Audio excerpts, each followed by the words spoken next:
It's now my great pleasure to invite our next keynote speaker, Mr. Damon Gameau, to the stage to close day one of ACFID Conference 2019. Now, a lot of you may have seen his recent feature documentary, 2040, which showed his journey to explore what a future could look like for humanity by the year 2040 if we just took the best solutions that are currently out there and available and applied them to many of the challenges we're seeing in a rapidly changing world. So, to learn more about this fascinating film and the man himself, who is equally fascinating, please welcome Damon to the stage. Where is he? Oh, there you are. Hello, is that on? Yes. Can you hear me? Yes. Thanks, Mark. I will say that I haven't been on this stage since 1999 when I competed in the Battle of the Bands competition here at the UNSW. And if you told me then that I'd be here 20 years later talking about climate change, I would have hit you with a drumstick. But I am really grateful to be here and have this opportunity to share with you today. Just want to share my journey pretty much over the last 4 years, which started, I've got a 2-year-old daughter, and it started 4 years ago when, like many parents, I just had absolutely no idea how I was going to communicate to her the current state of the planet ecologically, and certainly given the projections of where we're headed, what her future was going to look like. And so we know that climate change is obviously front and centre at the moment. We're all aware of that, many of you, of course, in this room. But I think there's a whole raft of other ecological dilemmas that are falling in behind climate change that we're probably not quite as aware of or giving enough attention to, whether that's the fact that we've only got 60 years of topsoil left, the fact that many of our fish populations are under threat, that the oceans are going to have more plastic in them than fish by 2050. Species obviously are disappearing at a rate 1,000 times their normal extinction rate. And the big one that no government wants to talk about is the fact that we're using about 90 billion metric tonnes of resources every year. That's minerals and metals and logging, livestock, and the Earth can only replenish 50 billion metric tonnes a year. And our current growth rates, we're on track for 180 billion metric tonnes by 2050. So that's going to have a profound impact on most living things. So no parent obviously wants to have that conversation with their 2-year-old or even 4-year-old. It's a tricky one to have. So what I wanted to do was try and see if there were solutions to some of these problems. So I spent 8 months talking to about 100 different researchers and academics, scientists, economists from right around the world to see if there were solutions to many of these problems, and was pretty awestruck by how many things there are actually out there and how little we're talking about them in the mainstream media. But one of the most important people I spoke to was an environmental psychologist by the name of Renee Lertzman in the US. And she said that when we only hear information that comes with this charge of fear or dread or overwhelm, which is what the common narrative is in the media at the moment about our future, it activates a part of our brain called the limbic system. And when that's activated, it shuts down the prefrontal cortex. And that prefrontal cortex is where we think creatively. It's where we problem solve. So we have this wide sense of paralysis because people are only hearing how bad things are. It's like going to the doctor and they keep telling you you're really sick and you're even sicker. And actually tomorrow you're going to be even sicker. At some point you also want to know what you can do about the problem. And I feel like that part of the narrative has been really lacking. So I decided to put together a film and a book, and it was inspired by a beautiful quote I read from Raymond Williams, who's a novelist. And he says, "To be truly radical is to make hope possible rather than despair convincing." And again, we've done the despair so well. We get it. We've analysed the problem. Now we need to talk about the solutions. So the film is called 2040. Some of you might have seen it. And it's ostensibly a letter to my daughter. And it shows her what the world would look like in 2040 if we put into practice the best solutions that are available to us today. So I called it an exercise in fact-based dreaming. So everything I show in 2040 has to exist now. I can't make it up. This wasn't an exercise in really bad parenting where I'd say, everything's going to be fine, honey. This sort of utopian 2040. It had to be grounded in reality. And we've travelled to about 14 countries. But also, I didn't want this story just to be my version of the future. So I interviewed about 120 kids from around the world, from Tanzania to Bangladesh, to Sweden, to the Bronx in New York, Melbourne here, and asked them what they wanted the world to look like in 2040. And then based on their feedback, I then shaped the narrative around that. So really it was them that it was dictating the story. And the other approach was that I think we get bogged down with this topic, as many of you know, because it's become so deeply politicised. And I wanted to try and communicate a story that was just about our kids and was just about clean air and clean water. Because this issue never used to be politicised. If we go back to the late 80s, we see that Margaret Thatcher was addressing the UN, George Bush Sr. was addressing, saying this is the most important subject we're going to face as humanity. And yet it descended since then into the polemic debate that it's become, which I think is a great shame. So how do we start bringing people back and take it out of that political argument is the great challenge. And I think it's incumbent on a lot of storytellers, poets, musicians, songwriters. Now's our time to actually get involved in the conversation. We've left it to science, we've left it to logic and reason, but I think that's not working for a lot of people. We're a species that's evolved to tell stories, and I think we need to start telling more stories and show visions about what it looks like if we get to the other side. So the first thing I did was explore ways of stopping putting carbon into the atmosphere, the first half of the climate change problem. And it took me to Bangladesh. And many of you will know that Bangladesh is on the front line of climate change in terms of their vulnerability. If the sea level rises only 0.5 metre, they lose 40% of their land. They get about 3 or 4 natural disasters every year, which makes them particularly vulnerable. So what they've done is come up with a decentralised energy system that basically allows them to share energy amongst their village without being connected to the main grid. It's quite a phenomenal piece of technology that's spread right through Bangladesh, even since we were there 2 years ago. It's in India now, it's in Africa, and actually coming to Australia. The first utility in Australia only last week started pulling down their poles and wires and setting up this technology. So I'll show you a clip from the film, and then I can talk about it after.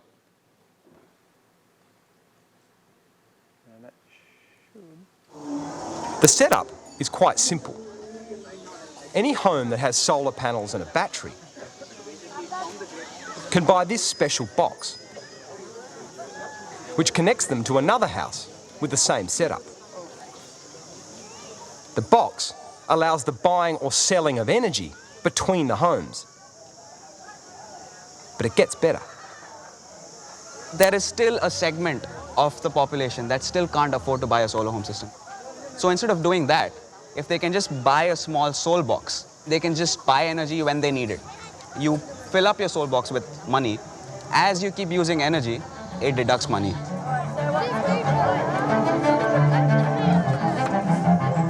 What this means is that all the boxes can connect to each other to form a microgrid.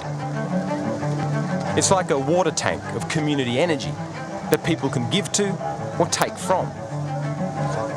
The beauty is that this microgrid can then connect to the adjacent village's microgrid, and the network becomes stronger and stronger. There's a mimicking of nature here, isn't there? Like in the way that cells multiply and form something and strengthen. Yeah, That's a great analogy. You have one solar home system, you interconnect with your neighbors, you make it 50. Slowly you interconnect villages. Once you've collected 100 villages, you can hook it up to the grid. You can sell to the grid. Forget buying from it. You become the primary energy generation source for the country. So the idea is we are like a swarm of bees or a swarm of fish that move together, pool in all our energies together to run bigger loads.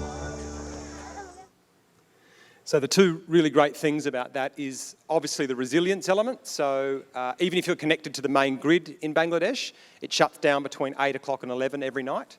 So this suddenly gives that autonomy to some of these villages. But the best part is that the profits from the energy aren't going off to a large energy company elsewhere. The buying and selling of the energy within that community empowers the local community. The money stays there and energy almost becomes a form of currency. So the whole part of the film, this dreaming exercise, was to show my daughter and everyone what this would look like if it was implemented within our homes. And this is starting to happen already. IKEA, you can go and buy a rooftop solar and battery combination, and in probably the next 3 or 4 years, you'll be able to get that box as well. There's a few sort of hurdles we have to get through in terms of regulation, but this is going to start happening, and it's going to be a revolution when we can start exchanging our energy peer-to-peer. So I'll show you what that would look like in the future. Again, this is part of the visioning and the dreaming, because I think we are suffering from that crisis of imagination, where we've got to actually show people what it would look like if we put these solutions into action.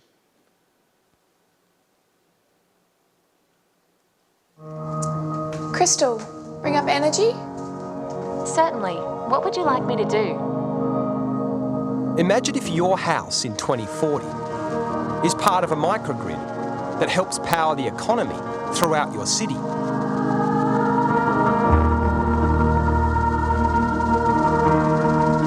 Imagine if your windows are solar glass and come standard in new homes.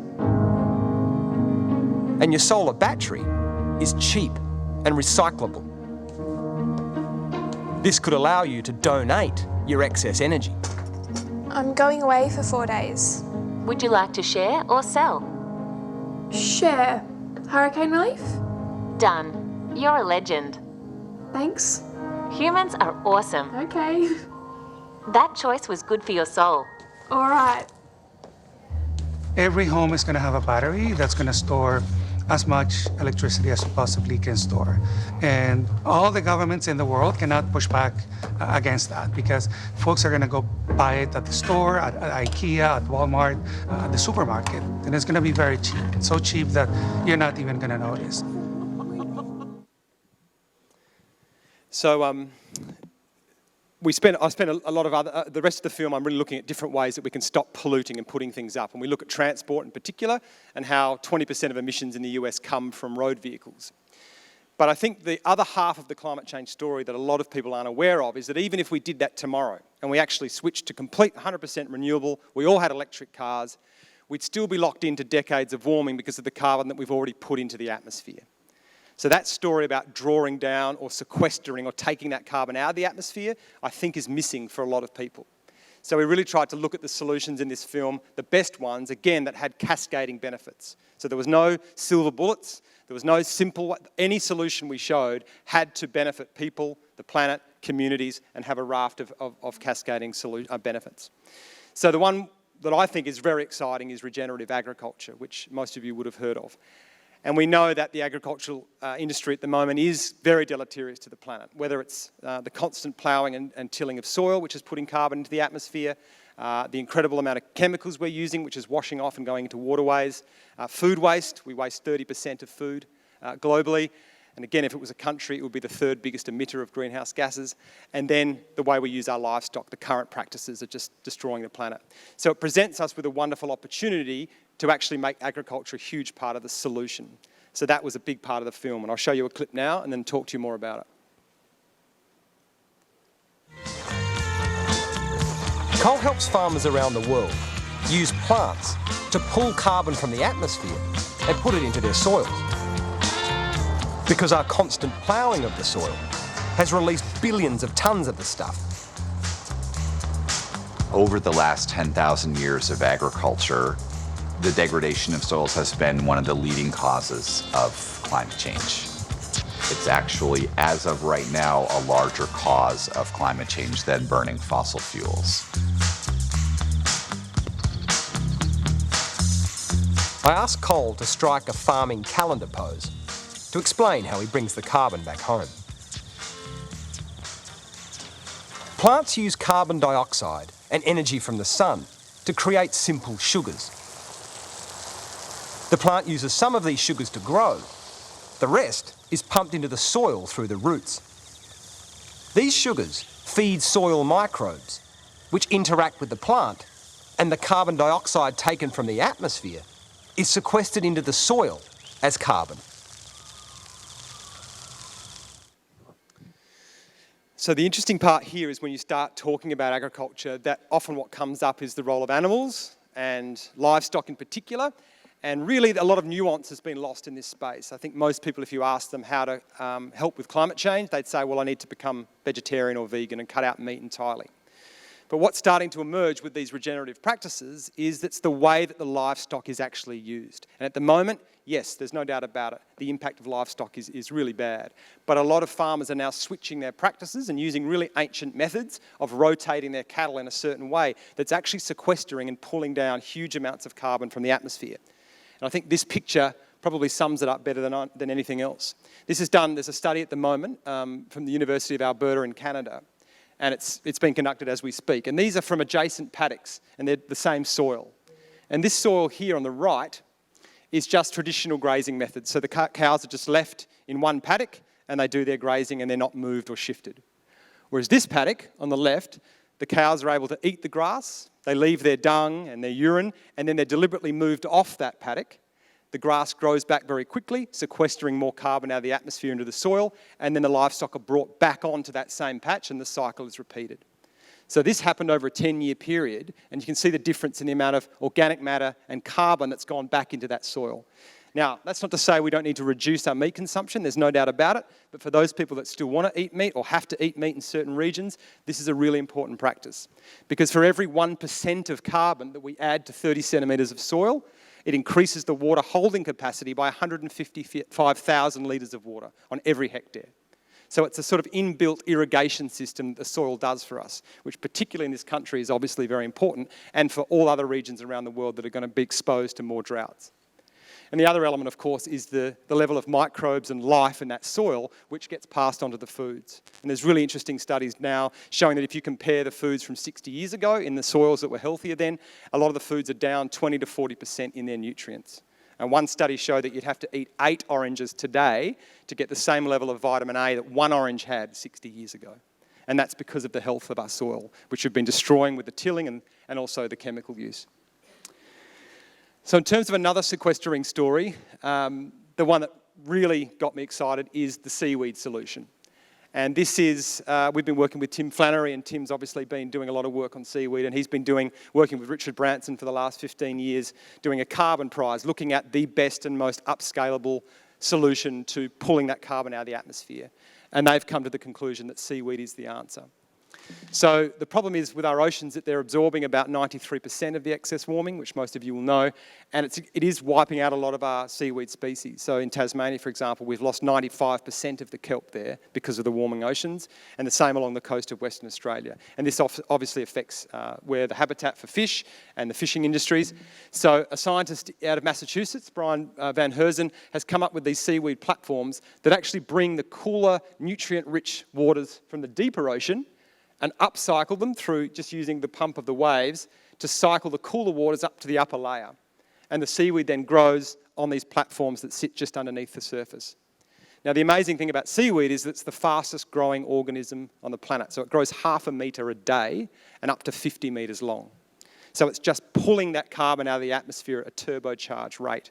And it can be used for a range of different benefits. Again, a biofuel, people are making seaweed plastics now. We know it's a food source. But even if you harvest that seaweed and let it sink, once it goes below 1,000 metres, the weight of the ocean can trap it as carbon on the ocean floor. So that's why a lot of scientists are really excited about the potential of what this could do. But the big surprise for me, probably won't be for most of you, was the impact of empowering girls, educating girls and women, and what impact that can have on climate change. So it's about 130 million girls around the world that aren't able to complete their education for a range of purposes, whether that's religion or they're taken out for work. And if that girl is taken out of school, she's likely to have 5 or more children. But if she's able to complete her education, she gets access to reproductive health services and valuable work opportunities, that number comes down to 2. So she gets to choose when and how many children she has. So the UN says that's a difference of 1.1 billion people by 2050, which just has a profound impact on our resources and the climate.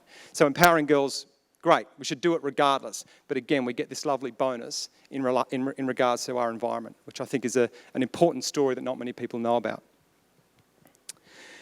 So we released the film in May this year, so it's nearly 5 months, and obviously been really overwhelmed with the response. It's already one of the highest grossing documentaries of all time here. We've had so many screenings at community levels. About 40 councils have done What's Our 2040 nights.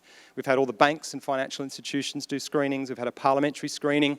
I was lucky enough to go to the UN with the film recently at the Climate Action Summit, and they actually took 4 minutes of the film and they wrapped it around the walls of the General Assembly and showed it to all the world leaders. And then 45 seconds later, Greta Thunberg just walked out onto the stage and opened a can of "How dare you" on the entire world, which was quite a privilege to be in the room for, I must say. It felt like a bit of a line in the sand moment, like a Rosa Parks or a Gettysburg Address. It did feel, and it sent ripple waves through the rest of the conference. All the discussions were about her and what had happened and the urgency that she brought to that situation. We're about to release the film through Europe. We go in November and then on to North America. But really, the most exciting thing for me is to see the experiment we set up around trying to motivate people to take actions has actually worked. So we set up off the back of the film an impact campaign where people could get involved straight away and take action. If there was something that they resonated within the film, they had the opportunity to volunteer or donate to and really get involved. So we worked with an organisation called Purpose, and you'd go to our website and you'd hit a button that says activate your plan. And we ask you what kind of person you are, what your passions are, how much time you have available, and then we'd give people 6 or 7 things that they could do on their own or with their school or in their community. So it wasn't a prescriptive model of saying everyone should ride their bike to work and eat less meat, because a lot of people aren't going to connect with that. We were trying to find ways that people could actually really understand and be passionate about ways that they could engage and get involved. So I'll give you a quick example. We then made a lot of content pieces around that, so that really to get the message out there so that people could get involved. And I'll just show you one of the quick clips we made. Until recently, large seaweed forests ran along many of the world's coastlines. They provided habitats for marine life, local food and jobs, and made for terrific fake beards. But with most of the heat from global warming going into our oceans, much of this seaweed has been wiped out, including 95% of kelp along the east coast of Tasmania. But there is a solution. Scientists have discovered a way to regenerate the seaweeds. They pump cooler, nutrient-rich water from the deep ocean and disperse it over a seaweed-growing platform near the surface. Seaweeds actually draw down carbon dioxide from the ocean waters, and they restore the alkalinity of the ocean that enables shellfish and other creatures to thrive. Apart from restoring ecosystems, seaweed could also play a crucial role in reversing global warming. Well, this is an example of brown seaweed. The fastest brown seaweeds will grow 1/2 meter per day. Half a metre a day? 1/2 meter a day, and they'll grow over 50 meters long.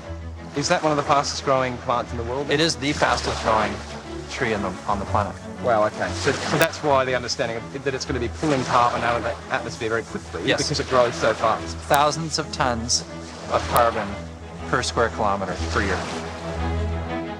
But this humble weed has even more to offer. Seaweed is good for food, fertiliser, biofuels, plastics, healthy omega-3s, fibres for clothes, nutraceuticals, for feeding to cattle to lower their methane, and of course, fake beards. 2040 is collaborating with the Climate Foundation, the University of Tasmania and the Intrepid Foundation to launch Australia's first seaweed platform in Storm Bay, near Hobart. But we need your help. For every $1 you donate today, the Intrepid Foundation will match that $1. So together, we have an opportunity to make Australia a world leader in this exciting climate solution. So donate now and help the regeneration.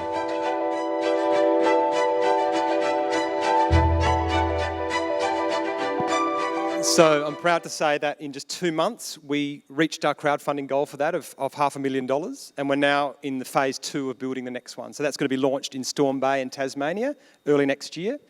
And what's very exciting is that now Tim Flannery and some others are putting together the first global seaweed symposium in the middle of next year to bring in engineers, to bring in ocean experts and investors and find a way that we can upscale this really, really quickly. Because this is such an exciting solution. I think we're all going to hear a lot more about seaweed and be eating a lot more seaweed in the next couple of years. So, again, it wasn't just the seaweed. The response from the public has been really wonderful in terms of giving money, helping out. We raised $1 million to bring that microgrid technology to Australia. Thousands of trees have been planted. Nearly 10,000 teachers have downloaded our curriculum resources. This is because people are craving a new story.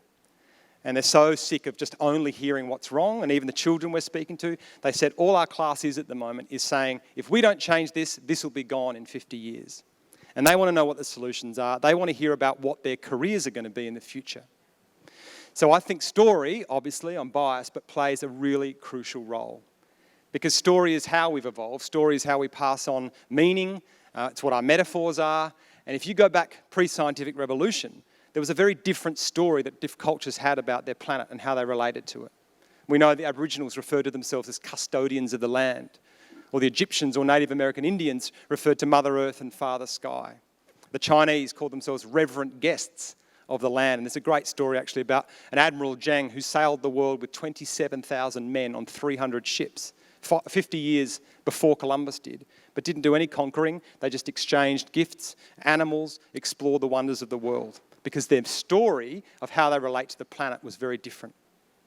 And then you cut to the scientific revolution. We've had so many wonderful things since then, but a new way of seeing the world crept in. And we had Francis Bacon, you had Descartes, the language shifted.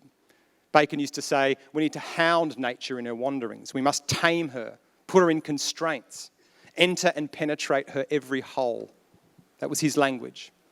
So ever since then, we've seen ourselves as separate from it. And I don't think we're going to get through this unless we start understanding and talking about a new story of how we relate to each other and to the natural world. But that's probably the biggest challenge. How do we shift that collective intelligence? Because at the moment, where really our relationships are rivalrous and they're competitive. But how do we move to a relationship that is more symbiotic and interconnected? We're not getting it from the leaders, we know that. But as most of you will be aware, and I've seen it over the last 4 years now, the true leadership is happening at the local level. It's happening in businesses. It's happening in communities, at schools. It's happening with the elderly, and it's happening with millions of children around the world that aren't going to stop, and they're on a mission. And that's what gives me the most hope. It's what Rebecca Solnit talks about in her book, Hope in the Dark. When you go away from the big, bright media spotlight and you look in the shadows, that's what you should get excited about. And how do we bring that back? I'll leave you with my favourite quote, and it's from the Arctic explorer Robert Swan, and it talks about how everyone has to find their agency right now. This is such a pivotal moment in history that everyone needs to get involved.